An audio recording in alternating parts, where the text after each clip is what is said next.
બાવળચોડી મુદ્દે મેવાણીનું નિવેદન, આરોપી બચશે નહીં, નિર્દોષ દંડાશે નહીં. બાવળચોડી સરપંચના પુત્ર અજય ચૌહાણનું અમદાવાદ સિવિલ ખાતે સારવાર દરમિયાન મોત.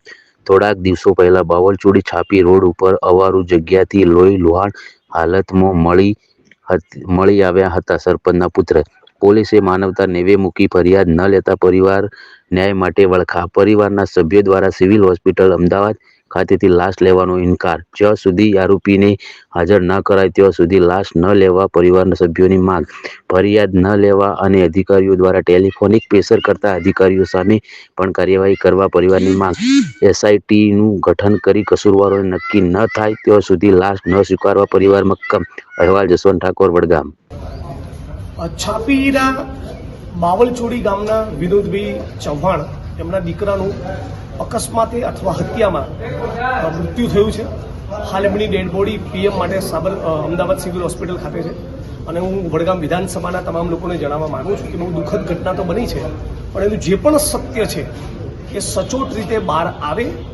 કારણ વગર કોઈ પણ માણસ આરોપી બને નહીં, ખોટો કોઈ પણ માણસ દંડાય નહીં, અને આરોપી કોઈ 302નો ગુનો હોય તો છટકી ના જાય, એની સંપૂર્ણ તકેદારી અમે રાખીશું. પેનલ પીએમ વિથ વિડીયોગ્રાફી, એટલે એકથી વધારે ડોક્ટર દ્વારા પીએમ કરવામાં આવે, એનું વિડીયોગ્રાફી થાય. હાલ જ વિનોદભાઈ અને બધા સગાઓની ઉપસ્થિતિમાં જિલ્લા પોલીસ વડા અને આઈજી બંને સાથે વાત થઈ છે અને માગણી કરી છે કે headquarter DYSP BM Parmar, LCB PI mister Desai અને છાપીના જે નવનિયુક્ત પોલીસ ઇન્સ્પેક્ટર છે એ ત્રણની બનેલી તપાસ ટીમ દ્વારા આખી ઘટનાની તપાસ કરવામાં આવે. અને ત્યાં સુધી પીડિત પરિવાર બોડીનો સ્વીકાર નહીં કરે.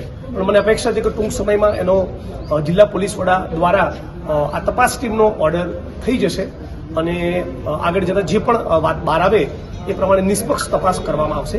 ફરી એ વાત કહું છું કે કોઈ પણ માણસ આરોપી બનતો હશે તેના 100% બનાવવામાં આવશે. કોઈ પણ માણસ કારણ વગર આરોપી નહીં બને, કોઈની કનડગત નહીં થાય, એ બંને બાબતો પર મારી સંપૂર્ણ નજર રહેવાની છે.